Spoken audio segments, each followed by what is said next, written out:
So you have some great edible flowers here and herbs. Yeah. Tell us a little bit about this garden. Yeah, so you'll see we've got a variety of edible flowers here.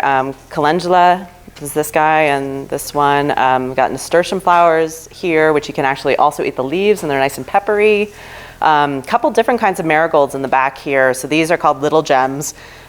These have almost like a citrusy flavor to them, which is really nice. And then there's some bigger marigolds back here. I don't know if you can see that one, but those you just eat the petals of, and they also have a citrusy flavor.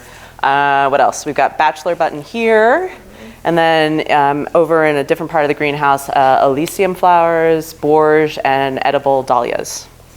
Yeah, and all of them have different flavors, so they're great on salads. They give it a beautiful color and just different little textures and tastes. Awesome. So, and then this one is actually, it's a Mexican plant, papalo. I think I'm saying that right. But anyways, it's kind of cilantro in nature. So you can use it as like a green in salads or as an alternative to the herb. So it was just something I saw as seeds online. I figured I'd give it a try. Totally. Yeah. And what's this? So this is Purslane. And what you'd notice, we have native Purslane here in Colorado too, but they tend to be, like the leaves are small.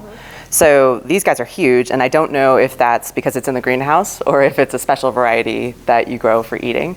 But it's kind of, it's another leafy green, and here, you can try this one too, but it's got a little bit of like a succulent cactus sort of nature to it. They're really... Little lemony?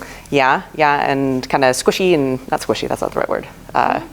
Voluminous. Yeah, it's like juicy. Juicy, there you go. Yeah.